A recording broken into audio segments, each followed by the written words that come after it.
નમસ્કાર નમસ્કાર નમસ્કાર વિદ્યાર્થી મિત્રો, એક નવા સત્રની અંદર નવા ધોરણની અંદર આપણું સરસ મજાનું ભગવાન શ્રી કૃષ્ણનું ધોરણ 9 ગુજરાતીની અંદર આપણું જે ફર્સ્ટ કાવ્ય છે સાંજ સમે સાંભળ્યો, એના કવિ છે નરસિંહ મહેતા. તો તમે મિત્રો ધોરણ 9 ની અંદર ફર્સ્ટ પહેલા જ દિવસની અંદર આ વિડીયો જોઈ રહ્યા હોય તો તમારે ચેનલને અચૂકથી સબસ્ક્રાઇબ કરી દેવાની છે, કારણ કે અમારી ચેનલ તમને આખા ધોરણ 9 ની અંદર ખૂબ જ ફાયદાકારક રહેશે. એક્ઝામોની અંદર બધી જ રીતે અમારી ચેનલ તમને ઉપયોગી રહેવાની છે. તો ચેનલ ઉપર નવા હોય મારા વાલા મિત્રો તો ચેનલને અચૂકથી તમારે સબસ્ક્રાઇબ કરી દેવાની છે. તો ચલો મિત્રો, એકદમ મજાની સાથે આપણે આ શુભ ચેપ્ટરની શરૂઆત કરીએ. તો ચલો મિત્રો જોઈએ આજનું આપણું આ ચેપ્ટર. તો કાવ્ય છે આપણું સાંજ સમે સાંભળ્યો. તો એનો આપણે સૌપ્રથમ કાવ્યનું જે ટાઇટલ છે એનો અર્થ સમજી લઈએ. તો એ છે સાંજ. સાંજ તો તમને બધાને ખબર છે, એ તો સમજાવવાની જરૂરત જ નથી. સમયનો અર્થ શું થઈ જશે? સમયનો અર્થ થઈ જશે મિત્રો સમય. સાંજ સમય, સાંજ સમય સાંભળ્યો. સાંભળ્યો શું છે? સાંભળ્યો એક જે ભગવાન શ્રી કૃષ્ણનું એક નામ છે. અહીંયા શું છે? ભગવાન શ્રી કૃષ્ણ. સાંજ સમય એટલે કે સાંજના સમયે ભગવાન શ્રી કૃષ્ણ. તો હવે જોઈએ એના કવિ છે કવિ શ્રી નરસિંહ મહેતા. નરસિંહ મહેતાને તો આપણે બધા ઓળખીએ છીએ.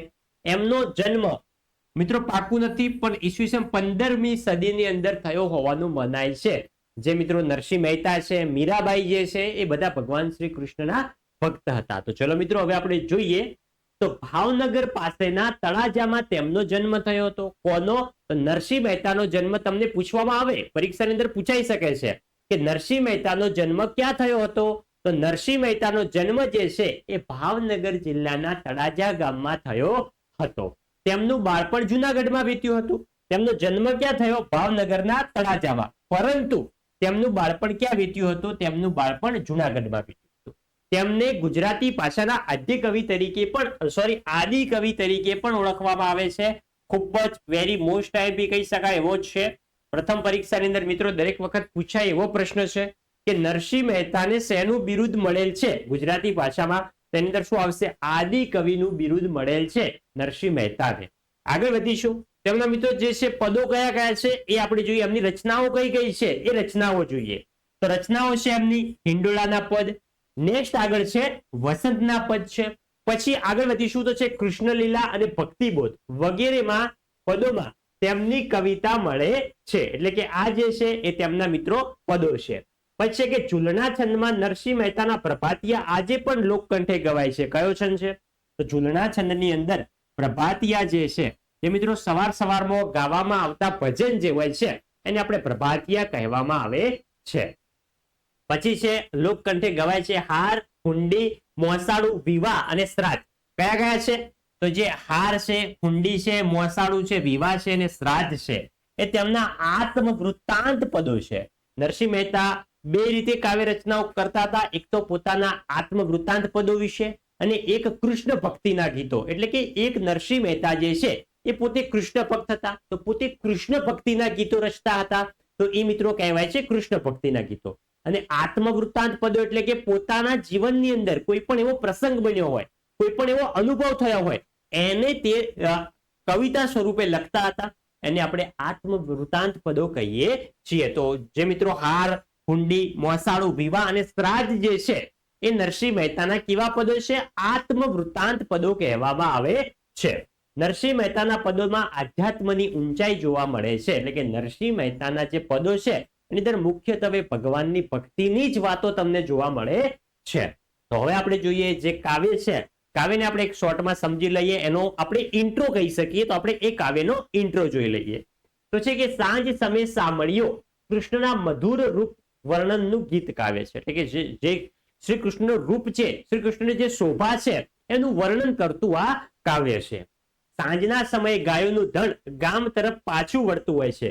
જે સવારે ગાયો અને ગોવાળો જે ગાયોને ચરાવવા લઈ ગયેલા હોય છે એ સાંજના સમયે ગાયો ગામ તરફ પાછા વળતા હોય છે. એ સમયે સાંભળ્યો વૃંદાવનથી આવતો હોય એવા વર્ણનથી કાવ્યની શરૂઆત થાય છે. આપણે જે વધારે ડિટેલમાં જ્યારે આપણે કાવ્ય સમજૂતી આપીશું ત્યારે વધારે ડિટેલમાં જોઈશું. મુગટ, કાનના કુંડળ, પિતાંબર અને ફૂલની પછેડી ધારણ કરેલા છે. એટલે કે ઉપર જે છે મોર મુકુટ ધારણ કર્યો છે, પછી કાનમાં કુંડળ એટલે કે બુટ્ટી જે છે એ ઝૂલી રહી છે. પિતાંબર એટલે કે પીળા વસ્ત્રો જે છે. પછી છે ફૂલની પછેડી એટલે કે ફૂલની જે ચાદર હોય છે જાડી ચાદર એ ધારણ કરેલી છે. કૃષ્ણને ચંદનની જેમ મહેકે છે. ચંદન જેમ મહેકે છે એમ શ્રી કૃષ્ણને અંદરથી મહેક આવે છે એટલે કે સુગંધ આવે છે. કૃષ્ણના રૂપની આવી શોભા વર્ણવા માટે નરસિંહ મહેતા જુદી જુદી ઉપમાઓ પ્રયોજ્ય છે. એટલે શ્રી કૃષ્ણ જે શોભા છે એ શોભાઓ વર્ણવા માટે કવિ જે નરસિંહ મહેતા જે છે એ આ પૃથ્વીની અલગ અલગ વસ્તુનું ઉદાહરણ દ્વારા શ્રી કૃષ્ણની શોભા આપણને વર્ણવા માંગે છે. પછી છે જેમ કે તારાઓની વચ્ચે ચંદ્ર શોભતો હોય છે. આકાશમાં તારા હોય છે એની વચ્ચે ચંદ્ર અલગ તરી આવે છે એવી રીતે શ્રી કૃષ્ણ અલગ અહીંયા તરી આવતા હોય છે. સોના વચ્ચે હીરો શોભે એમ ગોવાળો વચ્ચે ગિરધર શોભે. તો મિત્રો તમને ઇન્ટ્રોમાં જ બધી માહિતી આપી દઈશું તો આપણને કાવ્યમાં મજા નહીં આવે, માટે આપણે સંપૂર્ણ માહિતી કાવ્યમાં જ સમજીશું. છેલ્લી બે પંક્તિઓમાં સુંદર મધુર કૃષ્ણ પર ભક્ત નરસિંહ મહેતા કેવી રીતે વારી જાય છે એ ભાવ શૃંગારિત રીતે વ્યક્ત થયો હોય છે.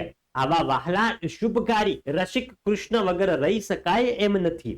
એને વારંવાર નિરખતા રહેવાના ભાવ સાથે આ કાવ્ય મિત્રો પૂરું થાય છે. તો આ હતો કાવ્યનો નાનો એવો ઇન્ટ્રો. તો મિત્રો હવે આપણે સંપૂર્ણ કાવ્ય જે છે સંપૂર્ણ કાવ્ય આપણે સ્ટેપ બાય સ્ટેપ સમજવાના છીએ. તો મિત્રો વિડીયોને હજુ સુધી તમે લાઈક ના કર્યો હોય તો લાઈક કરી દેજો. અને ધોરણ 9 ના સ્પેશિયલ આપણા વોટ્સઅપ ગ્રુપની અંદર જો તમે હજુ સુધી નથી જોડાયા તો ડિસ્ક્રિપ્શન બોક્સમાં આપણા વોટ્સઅપ ગ્રુપની લિંક આપેલી છે. અચૂકથી ભૂલ્યા વગર મારા વાલા જોડાઈ જવાનું છે. તો ચલો મિત્રો જોઈએ. આપણે જોઈ શકો છો આપણી કાવ્ય પંક્તિ છે. સૌપ્રથમ પહેલી કડી છે કે સાંજ સમય સા મળ્યો વાલો વૃંદાવનથી આવે, આગળ ગોધન પાછળ સાંજન મનમાં મોહ ઉપજાવે. તો ચલો આપણે સમજીએ. તો એ છે સાંજ સમય સાંભળ્યો, જે આપણે ચેપ્ટરનું કાવ્યનું ટાઇટલ છે એની અંદર જ આપણે સમજી ગયા છે કે સાંજનો સમય થઈ ગયેલો છે.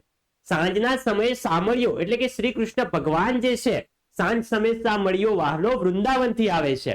એટલે કે સાંજનો સમય છે. ભગવાન શ્રી કૃષ્ણ વૃંદાવનથી પોતાની ગાયો જે ચરાવા લઈ ગયેલા હતા એ ગાયો સાથે ગામ તરફ સાંજના સમયે પાછા વળી રહેલ છે. આગળ ગોધન પાછળ સાંજન. તો આ શબ્દ છે ગોધન. ગોધન એટલે શું થાય મિત્રો? ગાયોનું ટોળું.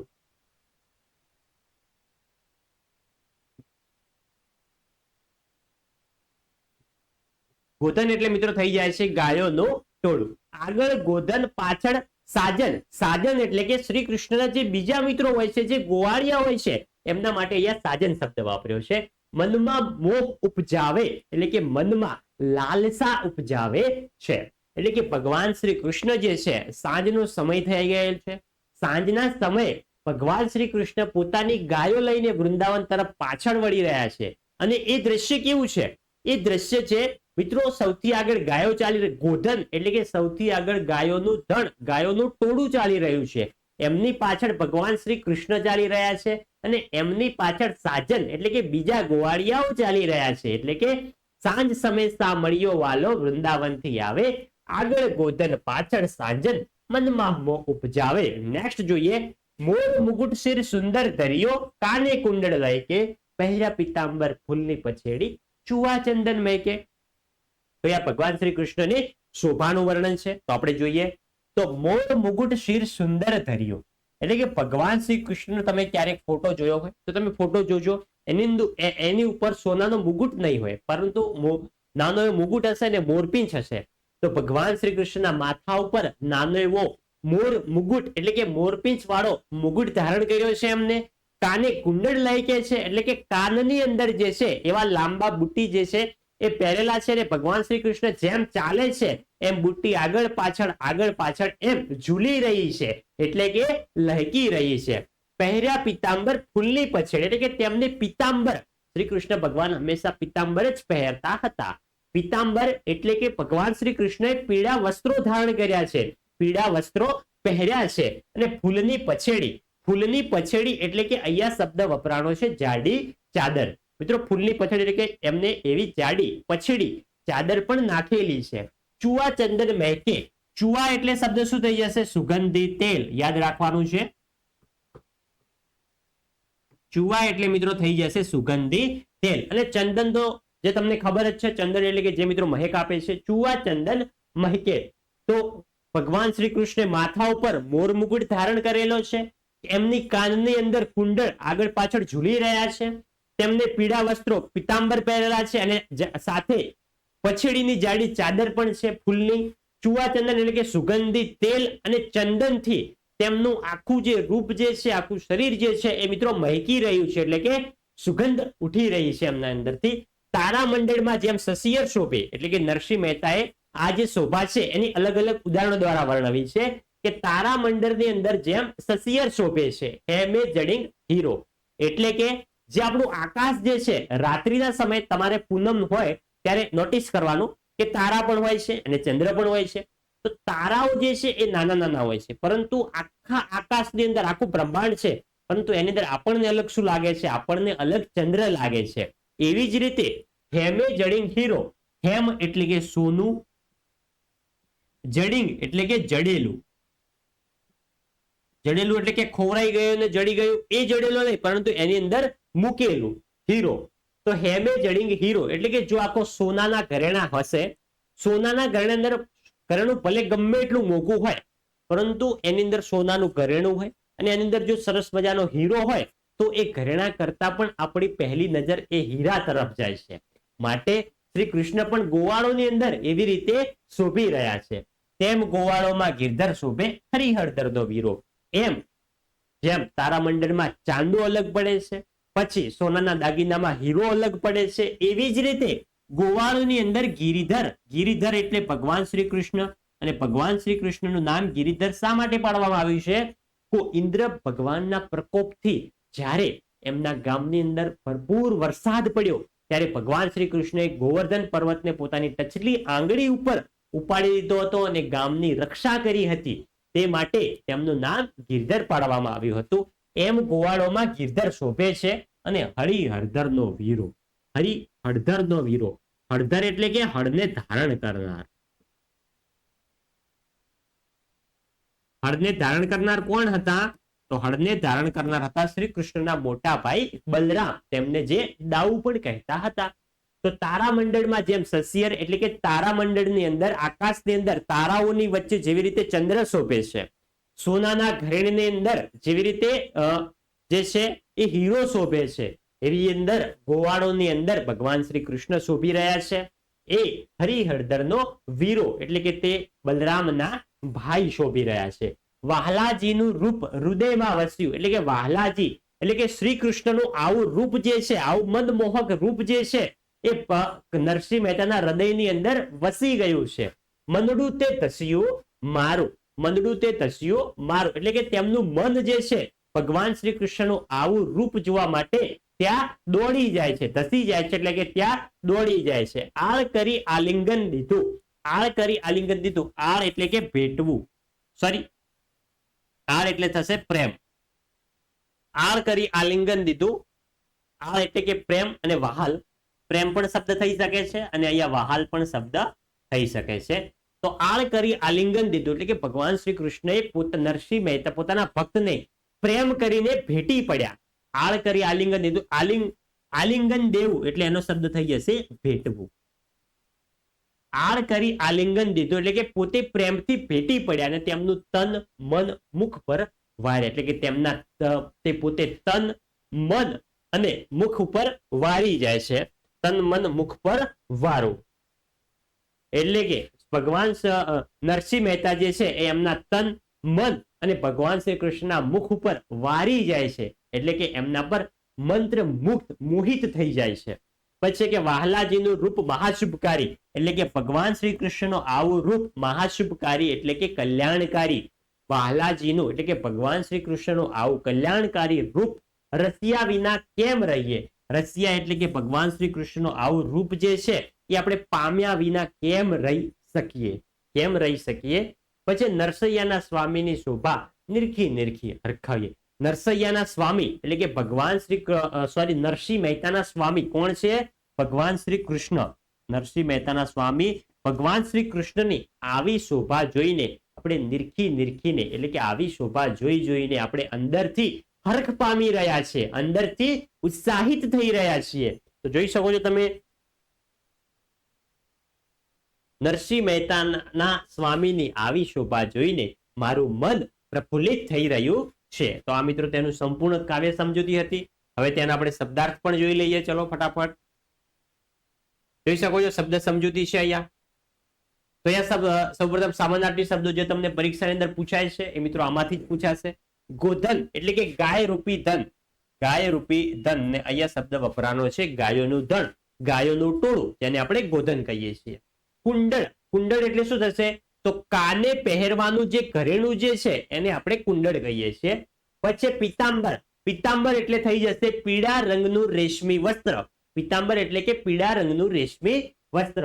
પછી પછેડી, પછેડી એટલે કે ઓઢવાની જાડી ચાદર. આ તમામે તમામ શબ્દાર્થ જે છે એક વખત તમારા ચોપડાની અંદર મિત્રો લખી લેજો, તમને સારી રીતે યાદ રહેશે. ચુવા, ચુવાનો અર્થ શું થશે? ચુવાનો અર્થ થઈ જાય છે મિત્રો એક પ્રકારનું સુગંધી તેલ. પછી ચંદન, ચંદન તો થઈ જશે એક જાતનું સુગંધી લાકડું, એને સુખડ પણ કહેવાય. સસિયર એટલે કે ચંદ્ર, હેમ એટલે કે સોનું થઈ જાય છે, સોનું, સોનાના શબ્દો છે અલગ, સોનું, કનક, સુવર્ણ, આટલા શબ્દો છે એના. હળદર, હળદર એટલે કે બલરામ અને આને હળને ધારણ કરનાર. નિરખવું તો આવશે ધ્યાનથી જો. આળ એટલે કે આક્ષેપ, પરંતુ અહીંયા શબ્દ કયો છે? અહીંયા શબ્દ છે વાહલ. એના વિરુદ્ધાર્થી શબ્દો જોઈએ. મોહ તો થઈ જશે નિર્મોહ, રૂપ તો કુરૂપ, શુભ તો અશુભ. હવે તળપદા શબ્દોનું શિષ્ટ રૂપ આપણે જોઈએ. તો વીણ, તો વીણ શબ્દ જે છે એનો થઈ જશે અર્થ વિના. સમય તો સમય, ધર્યો તો ધારણ કર્યો, જડિંગ તો જડેલું, ને હૃદય તો થઈ જશે હૃદય. નેક્સ્ટ આગળ વધીશું. તો વિદ્યાર્થી મિત્રો જોઈ શકો છો તમે, આ હતું આપણું સાંજ સમય સાંભળ્યો તે ધોરણ 9 ગુજરાતીની અંદર જે આપણું ફર્સ્ટ કાવ્ય છે અને સંપૂર્ણ કાવ્ય સમજૂતી. તો મારા વાલા વિદ્યાર્થી મિત્રો, વિડીયો જો તમને સારો લાગ્યો હોય અને આવી જ રીતે ધોરણ 9ના તમામે તમામ વિષયના વિડીયો જો તમે મેળવવા માંગતા હોય, હવે નેક્સ્ટ તમારે કયો વિડીયો જોવે છે એ તમે કોમેન્ટ કરીને જજો, જેથી કરીને તમારા માટે વહેલામાં વહેલી તકે અમે તે વિડીયો તમારા માટે લાવી શકીએ. તો મારા વિદ્યાર્થી મિત્રો, વિડીયો સારો લાગ્યો હોય વિડીયોને અચૂકથી લાઈક કરવાની છે. ચેનલ ઉપર નવા હોય, હજી સુધી ચેનલને સબસ્ક્રાઇબ નથી કરી તો ચેનલને પણ સબસ્ક્રાઇબ કરજો. મળીશું આવનાર વિડીયો સાથે. ત્યાં સુધી આવજો. જય હિન્દ, જય ભારત.